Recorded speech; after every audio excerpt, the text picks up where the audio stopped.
Welcome to your Saga Oasis.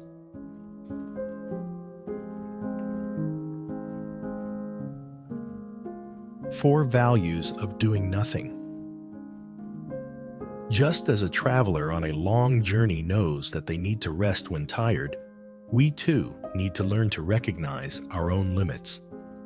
Actually, stopping does not mean quitting entirely, but rather, it is an opportunity for us to recharge, preparing to continue the journey. When your legs are too tired, you should find a chair to rest. If you try to keep going, we only make things worse, even potentially dangerous. In Buddhism, this is the concept of non-action, which means doing nothing. Our doing nothing is still a form of doing something. We are simply pausing our efforts to chase after goals or avoiding tasks that exhaust us. We are not trying to do things that make us lose ourselves. However, we still need to perform basic activities such as eating, cooking, cleaning, and bathing. We also need to exercise, do yoga, meditate, and read books. These activities are also considered doing something. Therefore, doing nothing is actually a form of doing something. You may think you're doing nothing, but in reality, you are doing something.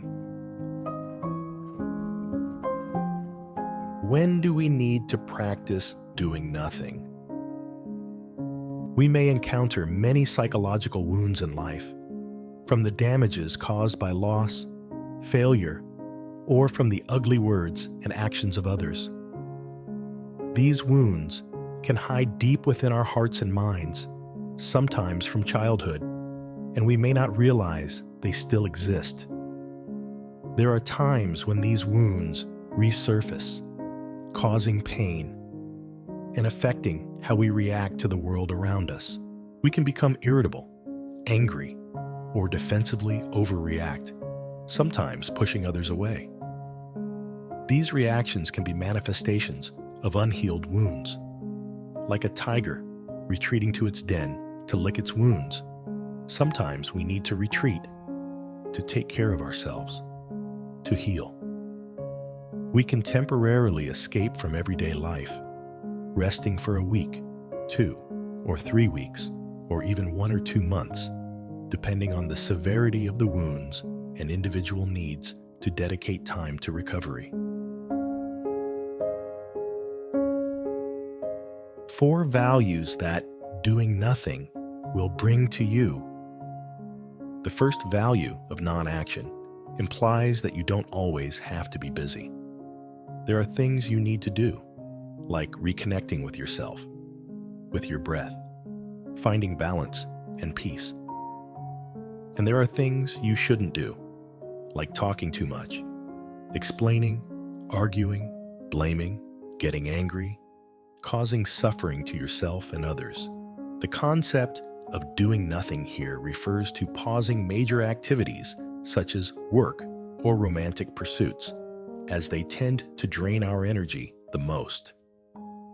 When relationships become exhausting, it's beneficial to communicate to your partner that you need to take a break for renewing yourself.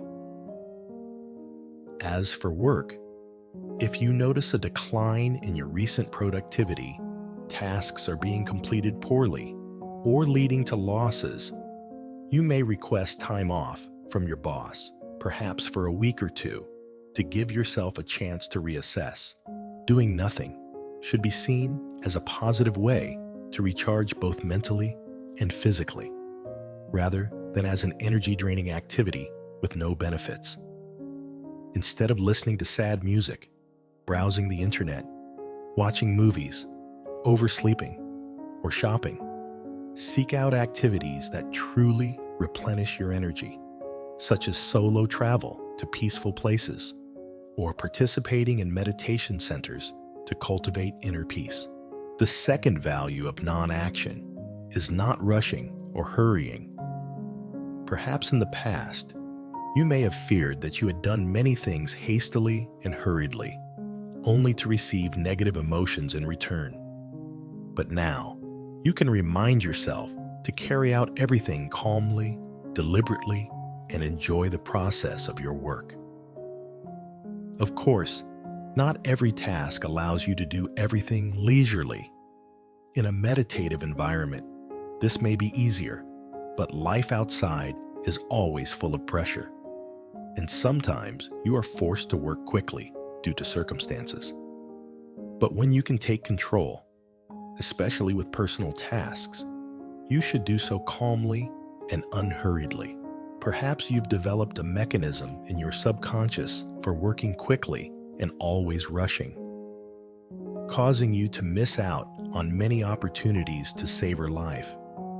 You can enjoy life in many daily activities like cooking, cleaning, or even when talking on the phone. Just listen and appreciate your own voice. When walking, climbing stairs, or descending stairs, these are also moments for you to relax. Don't blame circumstances or work for preventing you from enjoying the life around you. Working isn't just about earning money. If you're working all day for a small paycheck, that's unfair. Because people pay you for your ability to work, not just for your sweat, effort, dedication, and sacrifices. Therefore, you need to reward yourself by enjoying the work you do.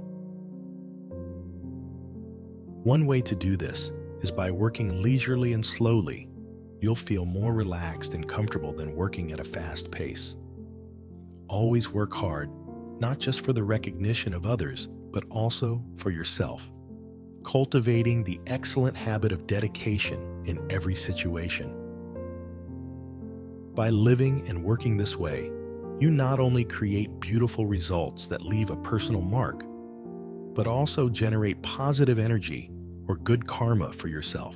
The third value of doing nothing is not to get sucked into work and not to let work take away your relationships. Completing tasks and maintaining sustainable relationships with colleagues are equally important.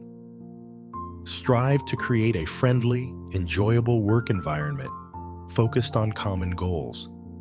That's the key to bringing positive energy and long-term success, both in work and personal life. However, working without getting caught up in the job is not an easy task. When you're passionate about your work, you may become completely absorbed in it and forget everything around you. Many see this as putting all your focus into work, but there are two distinct states. One is working wholeheartedly without being completely pulled in by the job, and the other is working wholeheartedly but being consumed by it. This latter state can leave you exhausted as work drains all your energy. Particularly when you're overly focused on work, you may neglect other responsibilities, such as family or other social relationships. Some individuals even prioritize work over personal relationships, valuing their careers more than their romantic partners because work provides a sense of achievement, respect, and personal growth, while love demands significant sacrifice and understanding.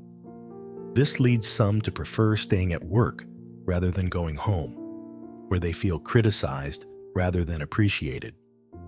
However, getting too wrapped up in work can make people lose control of their lives, turning them into passive individuals whose happiness and suffering depend on how well their careers go. They become detached and disconnected from their surroundings, leading to feelings of frustration, resentment, and even other negative behaviors if not promptly addressed. Therefore, you need to establish clear boundaries between work and personal time. Spend time on personal hobbies and other relationships. Practice meditation and breathing exercises to keep your mind focused and relaxed, and prioritize your health as well as personal happiness. Another value of non-action is not to show off or prove oneself. Achieving this level indicates that you have practiced well and are living according to the universal principles, meaning you don't exist just to work and make an impression. Self-promotion is often a misconception in human perception.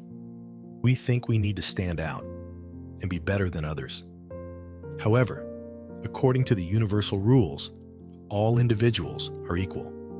If you try to excel, you will be adjusted in one way or another. You might surpass others in honor or power, but you could face challenges in relationships, health, or other areas. No one can excel in every aspect. Gaining in one area often means losing in another. Conclusion. In summary, non-action does not mean neglecting life, but rather practicing mindfulness and deep awareness of every action and decision. Through this, we not only find inner peace and improve personal relationships, but also make a positive contribution to the community and the environment around us.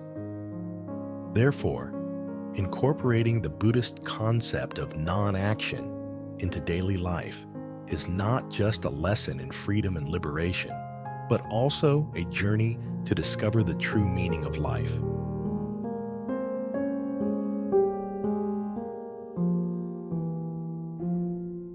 It's the end of the video. Thank you for joining us today. And don't miss out on more videos from us by subscribing and turning on the notification bell icon.